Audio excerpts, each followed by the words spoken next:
weaponization are used to put pressure on adversaries in a way is really about economic coercion rather than competitiveness.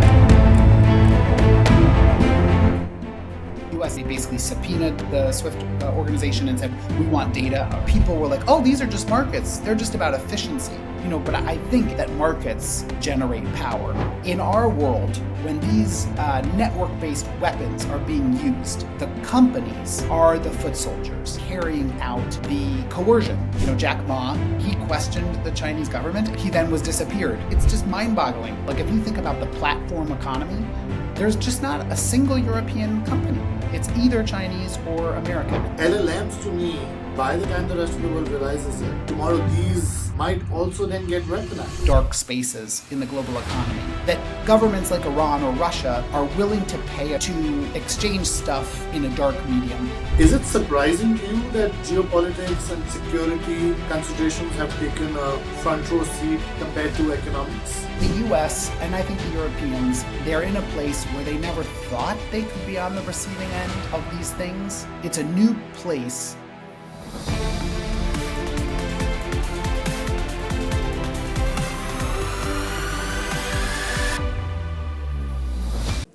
Hi, and welcome to today's episode of the Great Tech Game podcast, where we look at smart, insightful, big picture issues and try and have conversations with some of the world's preeminent thinkers who are looking at the intersection of geopolitics, technology, business, entrepreneurship, and current affairs.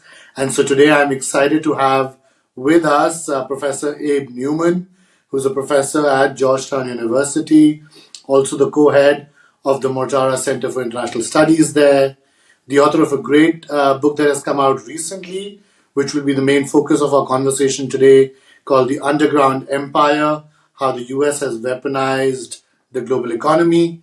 But he's also authored other books in the past, including one that I'll mention here, which I think will also come up in our conversation, most likely of Privacy and Power, the Transatlantic Struggle over Freedom and Security. And so I'm excited to talk to you today, Professor Newman. Welcome. Thank you so much for the invitation. I'm really happy to be here.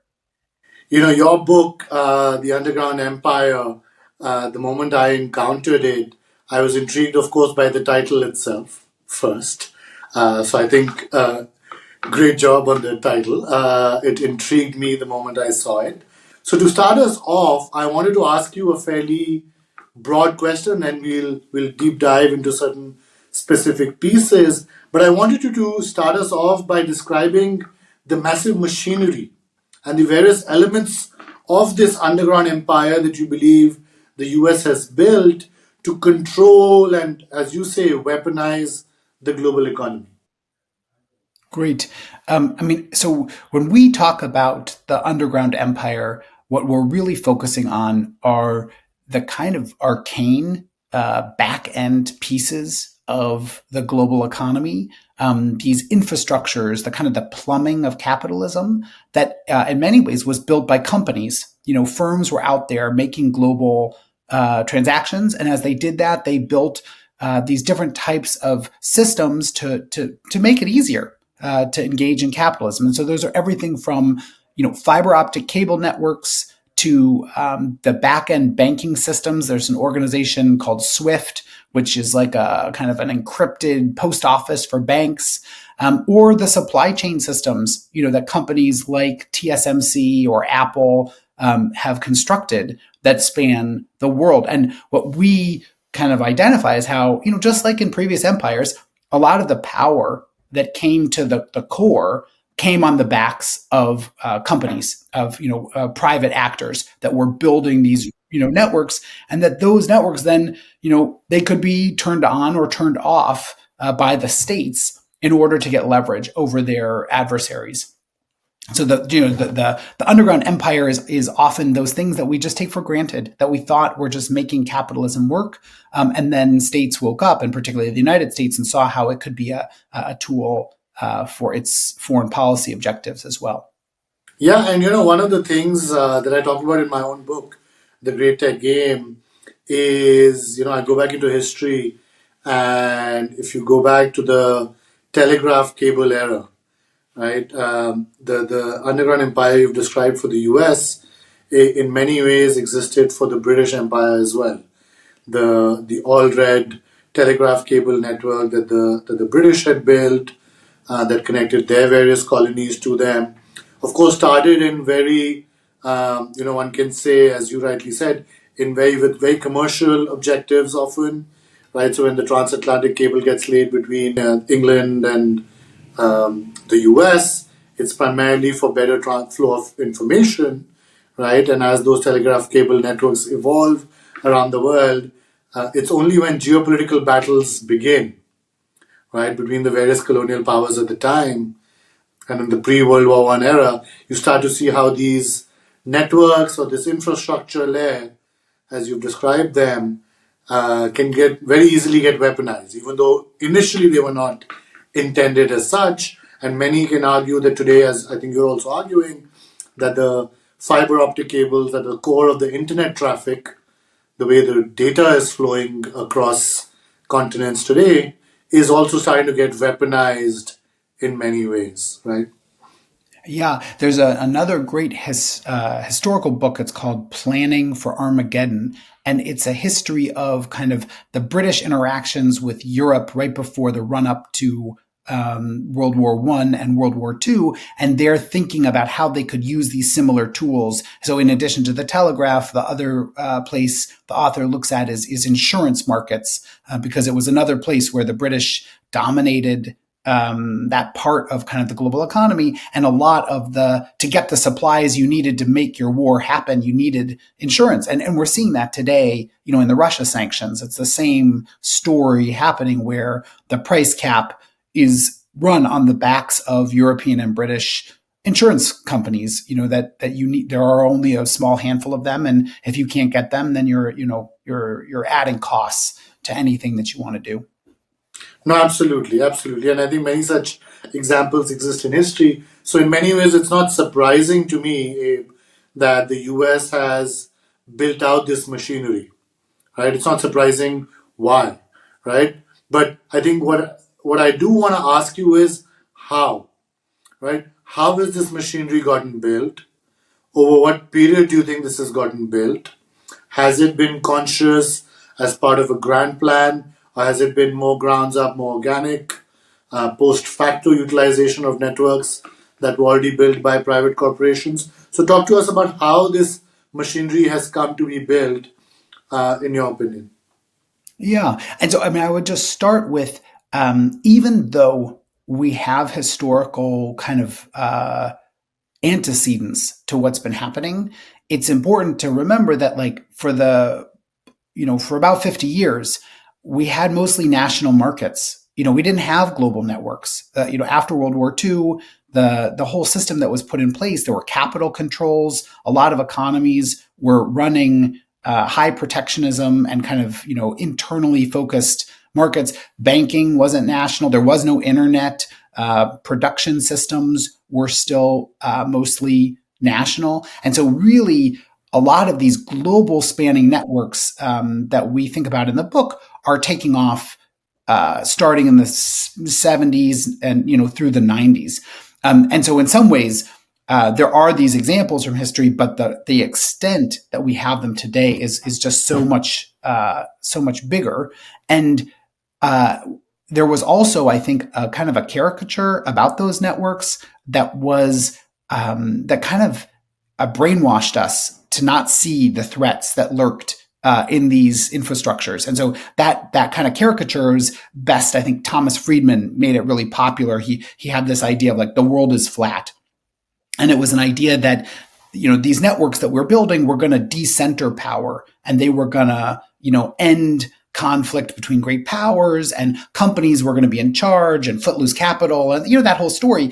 And, what Henry and I try to tell in the book is that in many of those networks, that's not what happened. Is it didn't flatten commerce. It concentrated commerce. And so you have, if you look at, in my pocket, I got a phone. We all have a phone in our pocket. It's either being run by Apple or Google the operating system. It's a chip that's either Samsung or TSMC. And if you make a financial transaction, it's going through about 10 banks in the world. So like that reality, these networks didn't kind of turn out how we thought they were going to turn out. So that's kind of the first part of the story, is that globalization was unleashed, for a bunch of different reasons from the 70s to the 90s. And then the structure is different than I think what people had been told, that it was not this decentralizing force, it was really centralizing. So then the question is, when do states, how do they figure this out? And in our story, what's really important is the attacks of September 11th in 2001 on the United States, where the U.S. government is really facing an unprecedented challenge. They are realizing that globalization can be used against them, and they've never had to deal with really an attack on the homeland like that before. And so every agency in the US government is scrambling to figure out what they can do. And that is where they start to stumble over these maps, these networks, the kind of the structure that the global economy has taken. And, and that's where, Henry and I, our argument is that this isn't any kind of plan. It's really in the fog of this war, agencies that really had long been tasked with opening markets, like the US Treasury wasn't used to using markets as weapons. It was really focused on trying to open markets for firms. And they discover, hey, we have to contribute to this crisis as well. And these structures, these maps give us an opportunity to do that. Can I push back on that a little bit? So if you go back to the Cold War era and the US-Soviet Union competition, and if you go back to the time in the 80s when Japan is, close on the US's heels in many ways, and it's being seen as a tech and economic competitor, in those eras, right, which precede the 9/11 sort of turning point that you're describing, are you saying that the US state, right, and its various arms were not actually weaponizing the structures and the global institutions and the networks that the US was clearly, in many ways, either controlling or dominating? Well, yes, I would say not in the way that it's happening today. So in the Cold War period, there was really no interdependence between the Soviet Union and the United States. And so there was rivalry, great power rivalry, but the economies were basically decoupled. There were very few tools of this kind of network-based interaction that the US could use to put pressure on the Soviet Union. So that doesn't mean that there wasn't economic elements to the Cold War, but it wasn't through these JP Morgan wasn't sitting in Russia. Facebook, Meta was not conducting, internet activity in the Soviet Union. So there weren't that many economic tools that the US could use vis-a-vis the Soviet Union. In the Japan case, it's a different, interesting case where there was economic competition, but there was no security competition. So, Japan depends on the U.S. nuclear umbrella. We were not trying to. We did not see Japan as a security rival. We were like, we want more cars to be sold in Japan, and we negotiated, tariffs and economic deals, very traditional forms of, economic statecraft. But we're talking about is kind of a different level where the networks of globalization are used to put pressure on adversaries in a way that is really about economic coercion rather than competitiveness. The story about what the United States is doing to Russia right now isn't about we want Russia to buy more of our stuff or we're worried about their economy. It's a very different type of situation. So Henry and I, we have other work where we kind of talk about there's lots of different ways that states use economic statecraft. This form that we talk about in the book about this network-based power, it's really just one form of that. Yeah. No, fair enough. I think the other concept that and the term that you've coined and I think spoken about is what I want to get into next, which is that of weaponized interdependence. right? So tell us what that refers to. And I think in the context of Europe, especially, which I know is a big area of region that you study also, how has that played out between the US and its European allies? Sure. So this was kind of the kernel of the idea that then leads to the eventually the book. But we wrote an article in 2019 where we use this term weaponized interdependence, and it basically describes two things. First, that the structure of the economy is around these networks that are concentrated. So sometimes people use the term hub and spoke. That there's like this hub in the middle, and then the network branches out, and you have to have access to that hub to really conduct economic activity. And a really good example, I think I mentioned already, is the SWIFT network. It's this network that banks use to basically communicate with each other. And if you're a global bank and you don't have access to that hub, you're in trouble. It's going to be hard to do transactions. And so the first part of the weapon is the interdependence. That the interdependence, you might call it asymmetric. It's not mutual dependence. It's not like I depend on you as much as you depend on me, but everybody really depends on this hub to make their economic actions work. And then the weaponizing part is saying states that have control over those hubs legally, that they can use that either in one of two ways. They can either use it as a panopticon to monitor and surveil their adversaries. And that the United States did that with the SWIFT system after 9/11, as they basically subpoenaed the SWIFT organization and said, we want data around these terrorists that are using global financial networks. Or we argue you can use it as a choke point. Say you don't have access to this key hub in the global economy, and the U.S. did that to Iran, where and this was actually with Europe. SWIFT is based in Belgium, and when the U.S. and Europe put pressure on Iran in the run up to the original JCPOA nuclear deal, Europe was the one that passed legislation to limit Iranian access to the SWIFT system.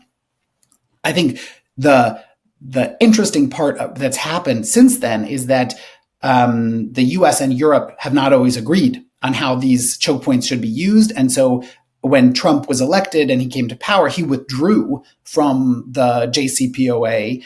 And what Europe learned was that because of the network of global finance, the US could keep imposing sanctions, what sometimes people call secondary sanctions, on European banks, even though Europe didn't want to pull out of the JCPOA. And so, global banks need access to what's called the dollar clearing system. It's a way that international banks make transactions in other currencies besides their own.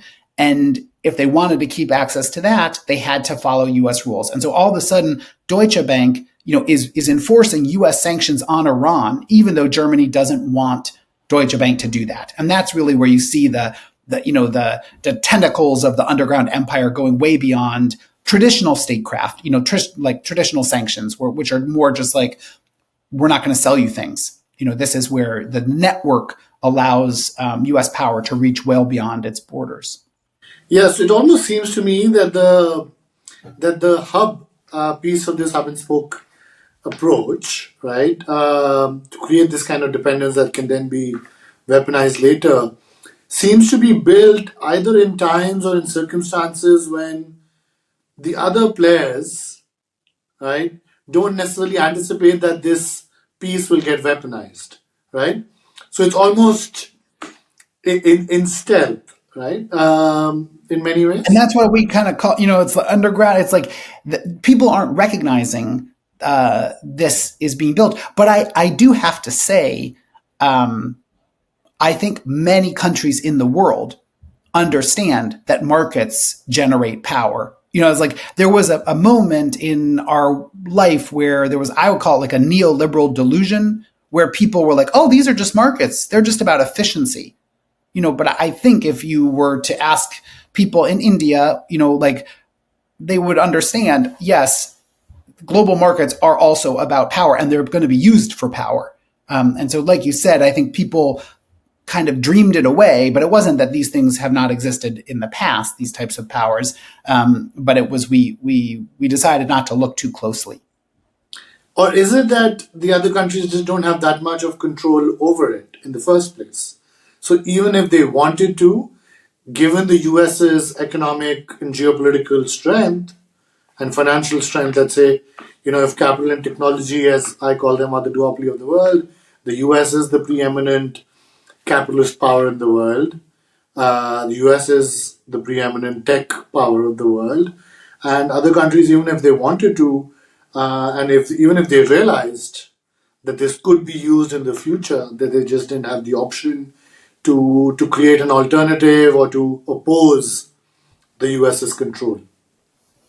Yeah, I mean, I think that there's that's why these tools are powerful, is because it's very difficult to substitute the economic benefit that they provide. And so, for many players, it's like, well, we could create an alternative network, but it'll be crap. So, like we still want the economic benefit that comes with the US dollar clearing system or with the iPhone or with, these are very valuable goods. And I think for many players, they're willing to accept that that comes with some amount of deference to US power. And, Yeah. but at the same time, I would say there were many players, both governments and firms, that had just put their head in the sand. There was this great, in the book, we have this great LinkedIn post that TSMC posts, kind of in the last 3 years, where they're kind of like, oh, we're looking for somebody that understands geo-economic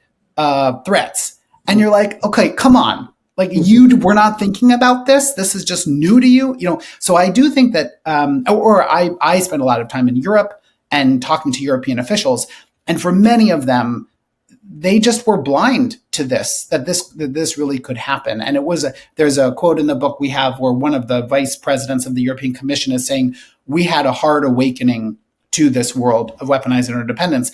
And she's talking not only about the US and JCPOA, but also about Russia and the kind of using gas as a weapon against Europe. And I was in Europe all of last year, and you still had people that just couldn't believe that Russia would waste this money. Like that. Well, why are they turning off their gas? Like they're not going to get the money for it. And you're like, well, because they have other ambitions. This isn't about money. So I do think that while some people maybe just accept the benefits for the costs, I think for many people, there was a paradigm that had convinced people that globalization had really defanged great power rivalry, and that it just wouldn't be used for that. I personally have been so surprised about, like, after the Snowden revelations, there was so little response. Like people were like, "Oh well, I guess that's what happens." And I think people didn't want to believe when people read that part of our book where we go through, the Snowden revelations and what happened after 9/11. A lot of people act as like if we're giving new news. Like we're just using, that's not It's public anything. information now. No, It's that's right. public And information, has been exactly. for over a decade now. That's right. No, that's right. I think geopolitics in many ways, right, and this big picture geopolitical consideration set is often just missing, I think, and it's a blind spot for many. But what has happened, right, in many ways, is that over the last 2, 3 years, since COVID, Ukraine, and other such developments in our world, geopolitics in many ways, which I'm using as a term to describe in just a word, I think the blind spot you're referring to, right? That there can be other considerations other than purely economic ones that will drive countries and their behavior, or even companies and their behavior, has become mainstream, right? So geopolitical considerations, geopolitical thinking has now entered boardrooms in ways that, as you're describing, might not have entered the TSMC boardroom just a few years ago, right? So the question then becomes, given that maybe it's not as much of a blind spot anymore as it might have been earlier in this century, how are you seeing the countries that are the victims in many ways, or at the receiving end of this kind of weaponized dependence, how are these countries pushing back? And what are going to be some of the implications of that set of actions that they take as part of that pushback? Sure. Um, so I do think, on the one hand, the some of these tools have been revealed, and so like we talk about in the book, the underground empire is now in the light, and so there's a kind of this, like you're saying, a dynamic process where it's now people have choices. They're not just blind to what's happening. I do at the same time think it's still very uncertain about how these and when these tools will be used. And so, when you're the target, there's still this kind of like you were saying, well, I still like this stuff. I still like the iPhone. I still like the banking system. Can I really give that up? I think it's still a lot of uncertainty. And the US in particular has been, I think, using these in a very crisis response mode. There's no plan, there's no grand vision of how these tools will be used. It's like, Iran, North Korea, now Russia. And it's kind of like, well, what can we do? And here are some tools. And so I think that makes it hard for the targets because it's unclear where do they sit in this world. I think at the same time, you see many of the targets, it's hard for them to build clear alternatives that would replace these networks. And so, after the Iran sanctions, China sets up an internal SWIFT like system called SIPS.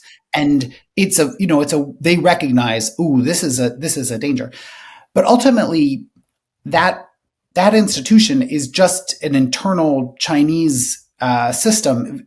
Global banks are not going to replace SWIFT with that. It's difficult for once you know these surveillance capabilities that kind of a hub has. Would you give that all to the Chinese government? That becomes a very tricky question if you're a global bank. Yes, if you want to do a transaction with a Chinese bank, you will use that system, but are you going to adopt that as your global platform for conducting these systems? So on the one hand, I think it's difficult for alternative other governments to then force these types of global networks when these networks are usually based on private actor interests. Companies find efficiencies from them.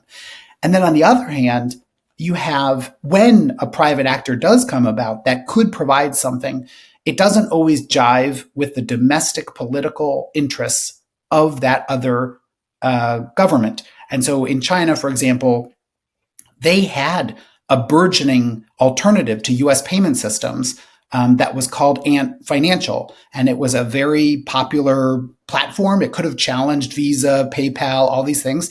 But it was funneling money into, basically an oligarch, Jack Ma, who owns Alibaba or who owned Alibaba. He was getting very economically powerful and he questioned the Chinese government. And then the Chinese government, he then was disappeared, and the Ant IPO was scuttled. And now if you think about Ant Financial, you do not think about it. It's a local company now. It's not a global player in the way that it could have been. So I think people always say to us like, well, China's just going to develop their own thing. Their own GPS, their own, as you're saying, payment system, their own internet, their own XYZ.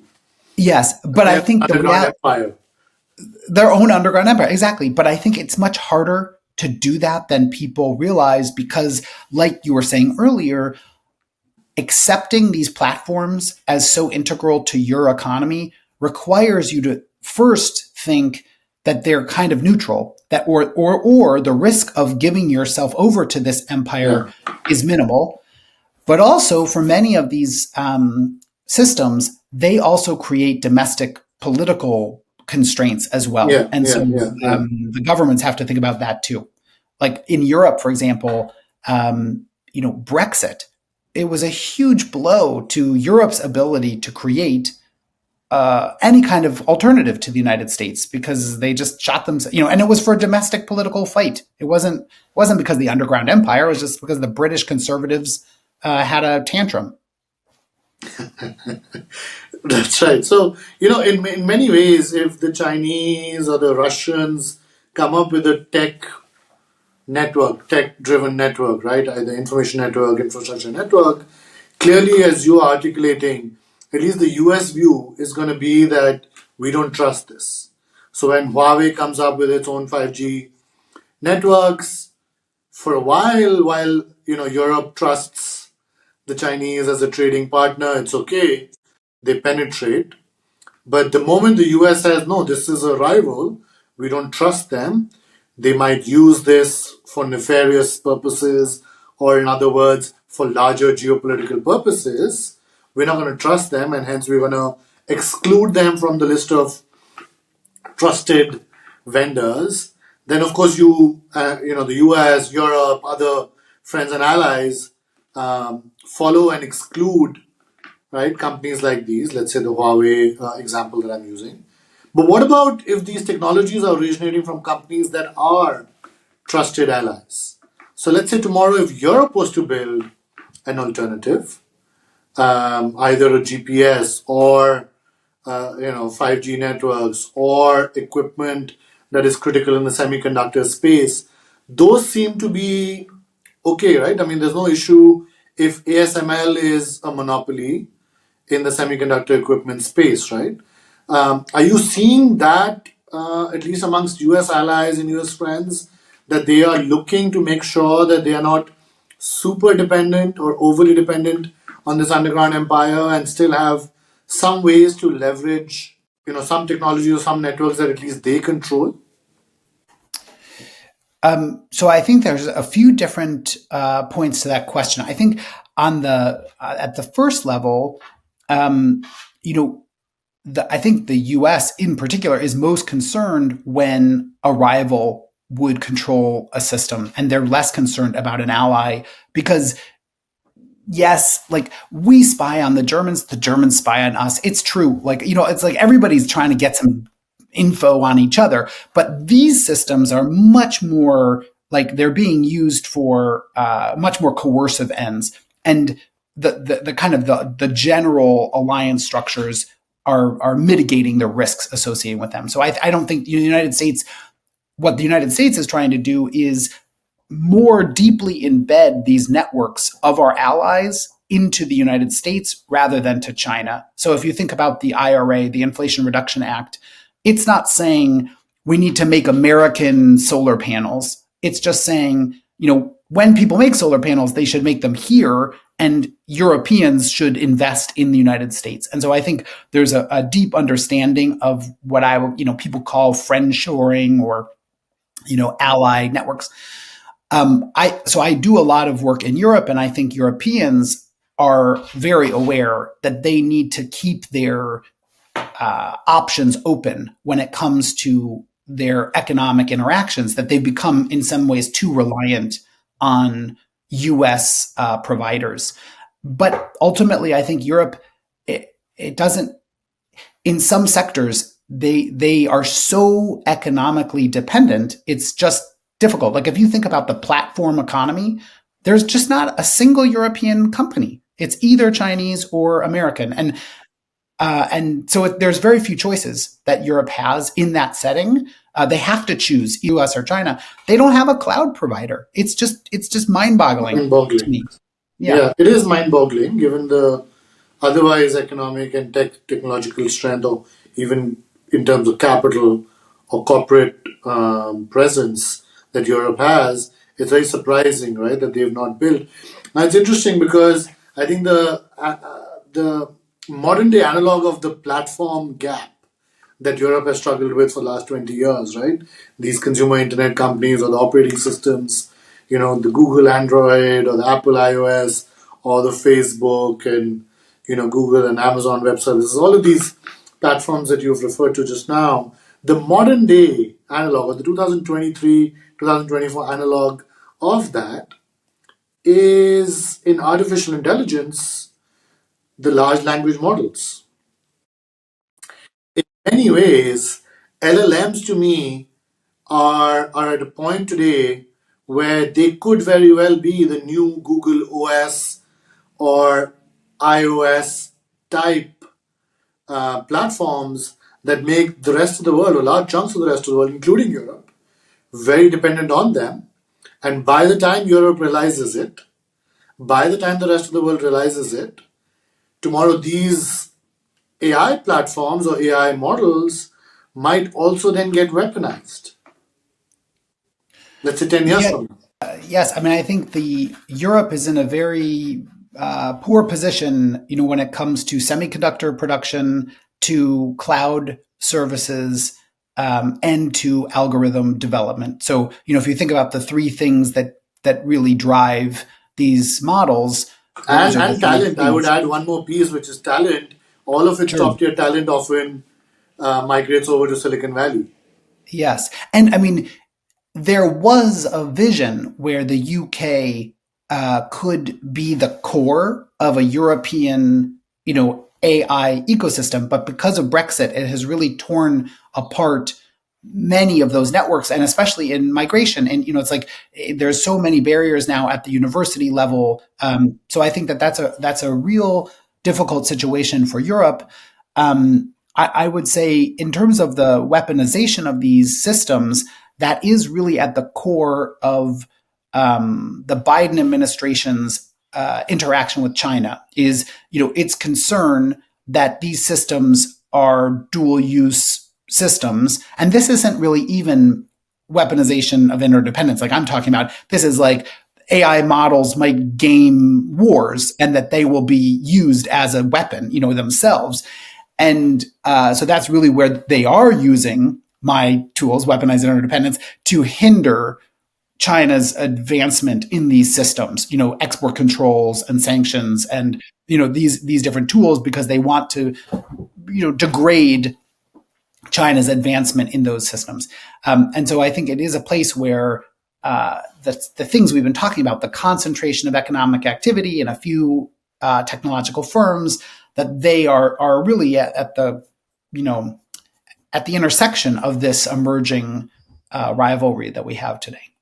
Yeah. And so, despite the pessimism about Europe being able to do this on their own, which I think I largely share, though there are some specks of hope there with companies like Mistral, etc., in AI. But again, these are, you know, maybe more the exceptions than the rule. You still, I think, argue, if I'm not getting it wrong, you still argue that this kind of U.S. dominance, this kind of underground empire that the U.S. has built its economic dominance using, doesn't seem to be very sustainable.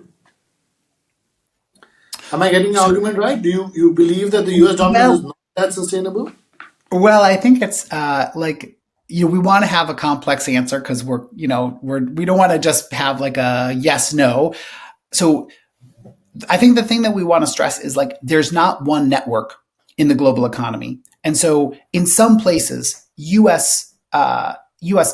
Power, that's based on the private companies, the success of these private companies, it's very difficult for people to challenge them. Like, we do not think that you're going to be able to replace the U.S. dollar. It's a The alternatives are not real alternatives. It's like the renminbi is not a convertible currency. It's controlled by a government that is mercurial, doesn't belong to the rule of law. You have in Europe, there's no political foundation for the euro. It's not a shared debt system. It's too. But that doesn't mean, just because you can't replace that type of hub, it doesn't mean bad things can't happen. And so what we're really worried about is more, either that you'll get overuse of these tools, and that they'll lead to kind of tit for tat interactions. So there's a great book Nick Mulder wrote on the economic weapon. And in that book, what he talks about is it's a historical book about the use of sanctions before World War II. And what he says is, yeah, those other countries couldn't create alternatives to the U.S. or to the Western economic system. But what they did is they started using kinetic weapons. They responded not through these network stuff, but actually through militaries. And so that's one worry, is that we start to use these tools, and that it spurs this kind of escalation. The other is that other types of workarounds emerge that are more about creating what I would call dark spaces in the global economy. Nobody's going to replace the dollar, but you start to get these offshore trading companies, shell systems that governments like Iran or Russia are willing to pay a transaction cost to exchange stuff in a dark medium, and that then bad things start to happen in those spaces. Not just the whatever Russia's selling their oil, but like other people start to use those, and that you then, as the core hub system, has these dark spaces around it that basically rogue actors, bad actors start to proliferate and use them for their own bad purposes. And so I think in many of those subdomains, information, finance, production, the US has this kind of unsubstitutable structure, like the platform companies or in the dollar system. But in production, with 5G networks, the US doesn't have you could imagine that Huawei does sustain itself, and that it targets developing economies, and that it grows and it becomes a hub that the US can't really challenge. So I think it's not like a universal story. It's really about, can that hub be substituted or not? But that doesn't mean bad things can't happen. And I think our main takeaway is, right now, these tools are being used in a very ad hoc way in a crisis response. And that is most likely to lead to these miscalculations, escalation, or these kinds of unanticipated consequences of dark spaces. And so we need to have a plan if we're going to use these tools. So if I was to understand and replay what you just said, the answer to the question, is the US dominance sustainable, in your mind is yes, but there are dark spaces you've got to be worried about, and the bad actors and the rogue networks that will operate in those dark spaces.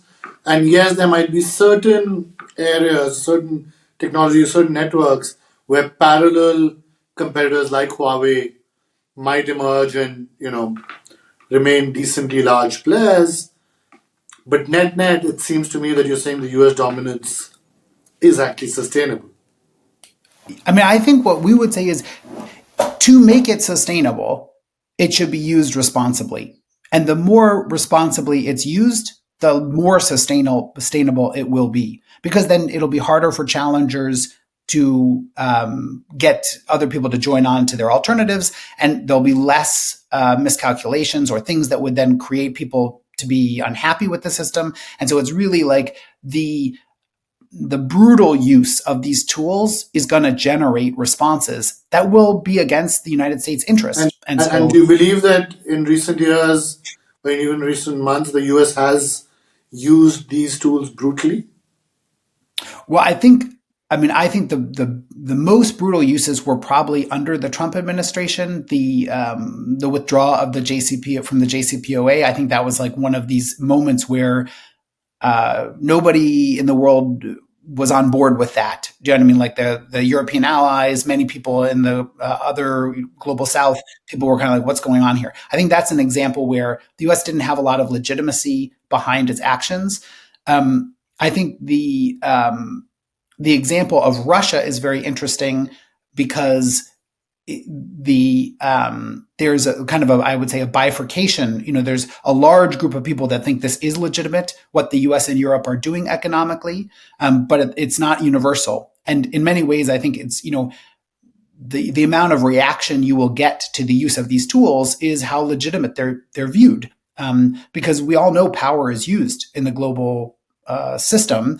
It's just a question of, can you justify why you're using that power? And I think the more that the US does to build coalitions that are working with it, that it understands that you can't just have sticks. A lot of what we're talking about in our book are sticks that the US is using. You also have to have carrots. You have to incentivize people to join your whatever your policy preference is. And so I think when we advise the US government, we're saying, look, you have to think about this as a strategy, not just as a tactic. If you just use it as a tactic, as a weapon of coercion, it's likely going to undermine your ultimate objectives. If you think about it as part of a strategy, where you're trying to achieve a goal, and this is a piece of that, that's when you're going to be most successful. Yeah.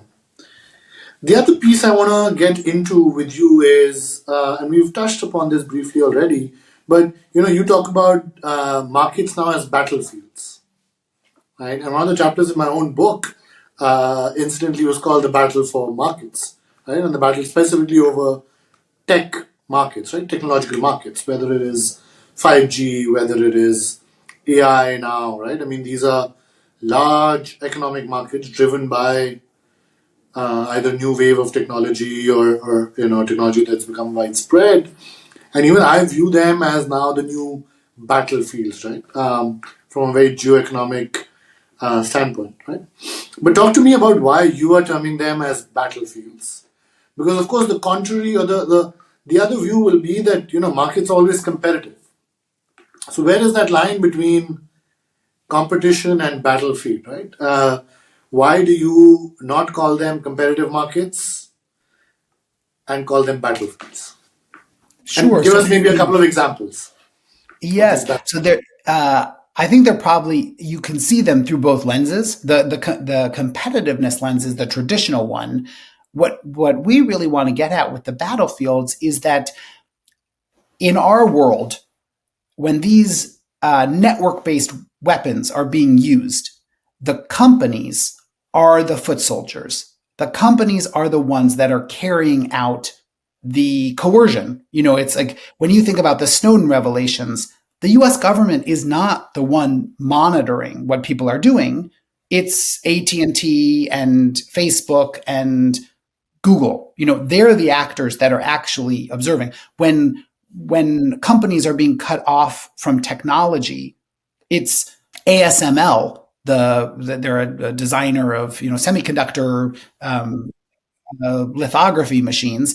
They're the ones that are like, I can't sell this to you. But we see this new uncomfortable position that global firms are being placed in, where they are now not just competitors with each other, but they are also the foot soldiers of the governments who are battling out these agendas. And so we It think sounds this is eerie, if I may interject, sounds eerily similar to the accusations that China gets. That, oh, listen, all your private firms are just foot soldiers of the Chinese government. well, I mean, I think that the Chinese, many of the Chinese companies are state-owned enterprises, and so their So forget activities whether are they're state-owned, not state-owned, right? I mean, they're ultimately yes. labeled as foot soldiers. And in many ways, what you're also saying is that today, in today's tense, geopolitically charged environment, even the US government is viewing its tech firms as its own foot soldiers. So I think the difference is that the U.S. government, is really not saying what these companies' business strategies should be, and it's not. There's these two planes: the competitiveness plane, and then these geo-economic plane, and where the companies now are kind of in the crosshairs, and also are the foot soldiers, are in this geo-economic plane of enforcing either the coercion or the surveillance that the U.S. government is involved in. I think when people leverage it against the Chinese, it's a story more about like what people call the benefits of autocracy, that the Chinese can plan out. Like in 20 years, we want this sector to be a champion sector, and so we're going to study the European train system, and then we're going to dominate the train. So I think it's a different story. But I think the ultimately, when you come down to a company like Huawei versus it's a similar story, that these companies that provide core networks in the global economy are now they can't just be economic players. They're also in geo-economic crosshairs.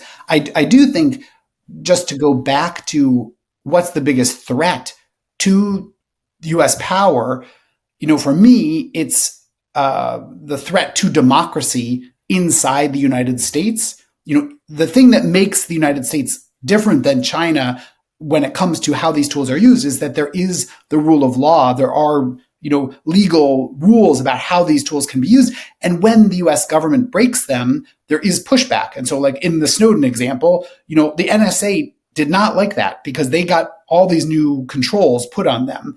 And so for me, the biggest threat to the sustainability of the underground empire is if we internally destroy our democracy, because then people will say, what's the difference between the United States and China? There's no property rights, or, it's like, if it's just being given out to friends and, kind of crony behavior. So I do think that there is a real risk to the US empire, and that's kind of self-decay, internal decay. Yeah, and I think those checks and balances and the institutions that maintain those checks and balances on the underground empire, which is sometimes underground, but of course you see some pieces of it emerging overground that at least are under certain checks and balances in the U.S. democracy, U.S. democratic system, but might not exist in the Chinese case. But I just want to ask you one last question before we get back to this market as battlefields point. You mentioned that the U.S. has not had this grand plan to build out this underground empire. It's gotten built organically, and then when a crisis has emerged, the US policymakers have said, okay, what tools do I have today to leverage? Why do you think that the same might not be true in China? Why is it that there it's perceived as a long-term grand plan and not maybe pretty much exactly how it's played out in the US, where some of these private tech firms have emerged out of commercial business models that had to develop in a country as large as China. And then when geopolitically a tool was needed, the Chinese government, much like the US government, then says, oh, listen, by the way, I could use this company. I could use their networks. So why is it that you believe that it's a grand plan there, but not in the US's case? So I think both China and the United States are waking up to how these networks can be used for geo-economic pressure. I think the difference is the Chinese economic model of how they build their economy is planned. And that's not it's the communist structure of how the state builds their economy. And that is different than the way these economic networks are built in the United States, which are based around markets. And so, people always use the China 2025. It's just one example of, the Chinese government looks for sectors that they think are going to be core critical sectors. This is, at least in my view, they're not doing it for geo-economic purposes, to build networks that they'll control. They're building them because they want to get out of the middle income trap, and they want to dominate a sector that will be valuable into the international system. And they've done that. At least I think there's great evidence in solar, wind, trains. Yeah. It's EVs, batteries. All these different sectors. That's not how the United States networks have been built. We tell the story of Citi in our book. Citibank grows out of these guys that really want to crush governments. They believe that they're building these kinds of piratical networks that are beyond government power. If you think about Musk today, this isn't a story about the US government is like, we want you to build Starlink because it's going to be a core sector. He's like, I'm going to be the next government of the world, my techno-anarchic, whatever. So I think the way the markets are being built in these two systems is quite different. I think the way the markets are being used globally for coercion is quite ad hoc, and that both parties, the Chinese and the United States, are, we tell a story in the book about when the Russia sanctions are leveled by the Europeans, mostly the Europeans. They're the ones that kind of flip the switch on the central bank reserves of Russia. And there's a emergency meeting in Beijing where they're like, what? This could happen.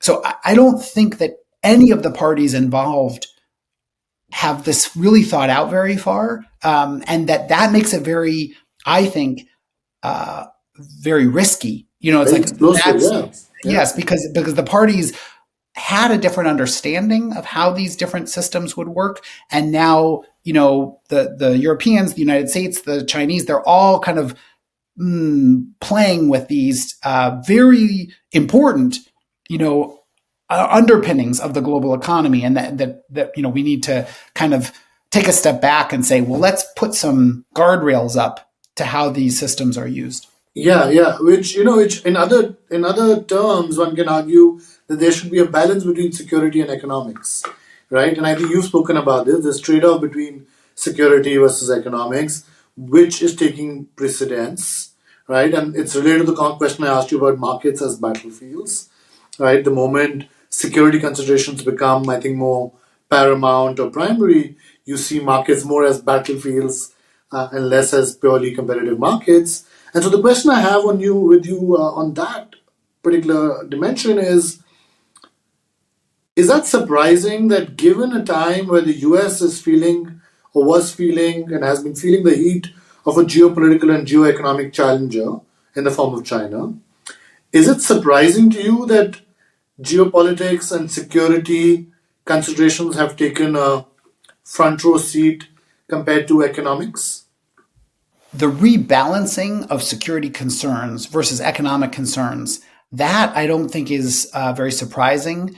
But I think what we're trying to argue in our book is that the tool that is being used are the economic relationships. And that I think is what is surprising people. People were ready for, you know, the what I think Obama called the pivot. It was like more U.S. boats in the Pacific. A security deal with the Philippines. Like those things were very expected, and that those would be elevated above economic relationships.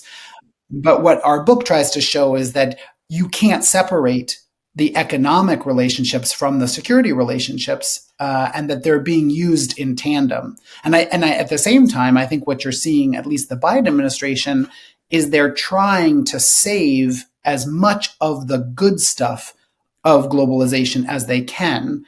They have this description of the small yard, high fence for their tech restrictions with China, and what they're trying to say is like, we still want to do a lot of trade with you. We're just worried about this area, which we're trying to signal to you is small. And I do think that things like that are important. Otherwise, everything seems like a risk. And this is another takeaway of our book, is to say everything is not a choke point. Everything is not weaponized. Like shoes and bananas, and when I grew up, you couldn't get a pineapple. It's like so much of what globalization is today is about the benefit that it provides to us, as individuals and consumers. And if we see everything through the security lens, we're likely to really destroy so much prosperity for the world. And so, what we hope is to say is like, look, our perspective lets you identify where the biggest risks are, these choke points. Those are the places where we need rules and guardrails. And if we can get those in place, then most of the stuff of globalization can continue.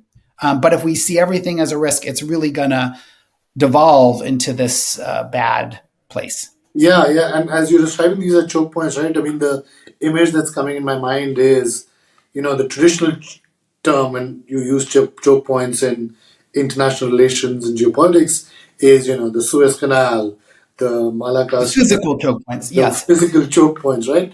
And what you're describing is almost the equivalent of saying that, listen, if you're worried about choke points, concentrate your military strength or naval strength in those choke points, but don't spread them out across all the oceans and all the high waters of the world, right? That would be silly. That would be detrimental to you at the end of the day, right?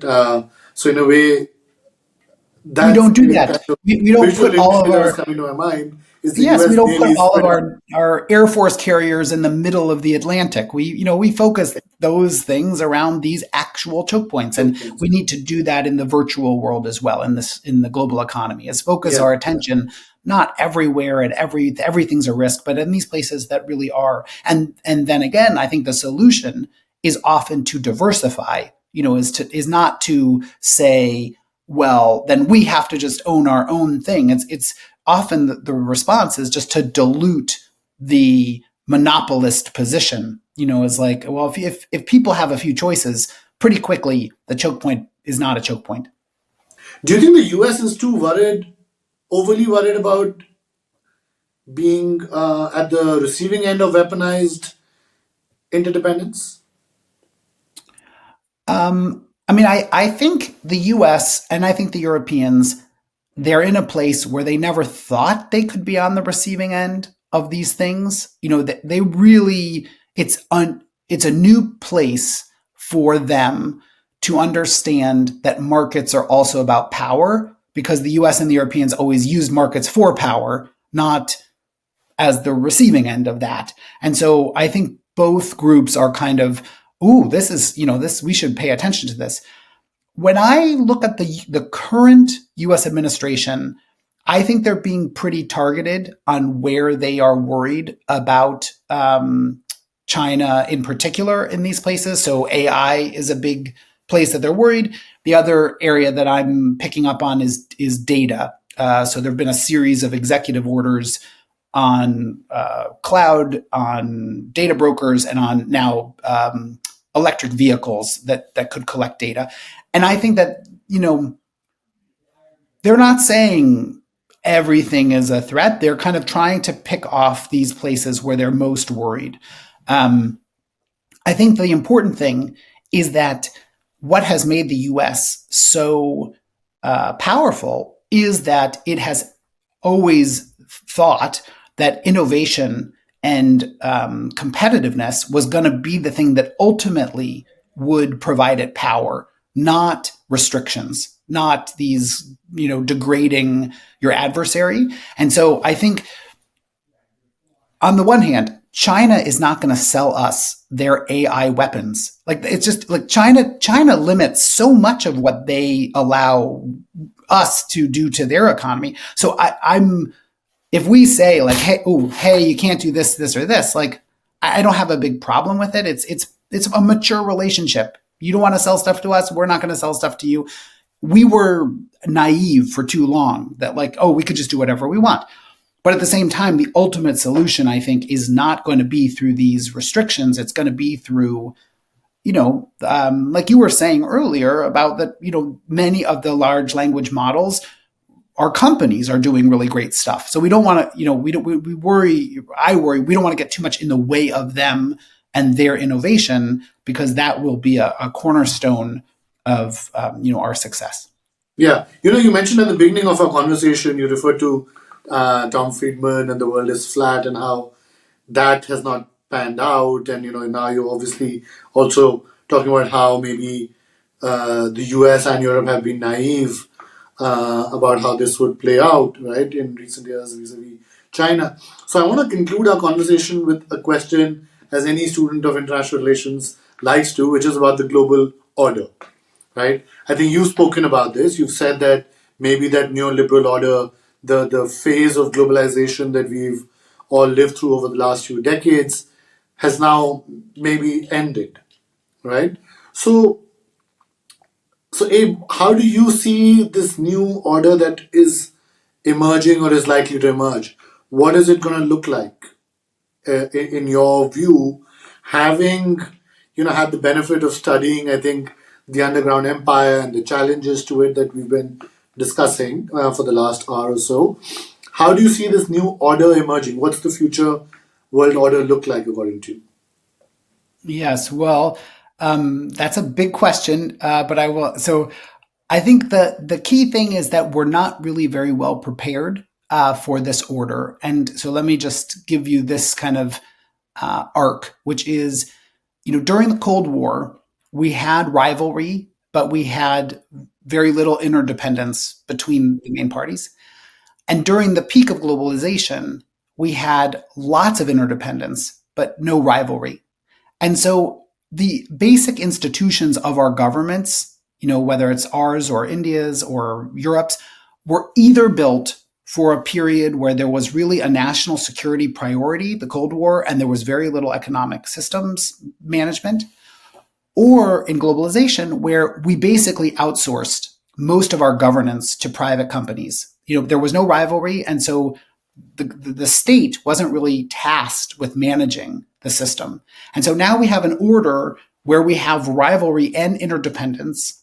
And I think in many of our governments, we actually don't have the expertise or the institutions to manage that, because you need people that are trained not just in national security issues or in economic issues, but really understand both. And so this isn't maybe this isn't an IR answer, an international relations answer of like polarity or stability or whatever. But I think the fundamental challenge of this period will be growing a economic security state, one that is capable of responding to this very unique structure, this is, international system that has rivalry and interdependence. And so that's kind of what I've been trying to advise people to think about.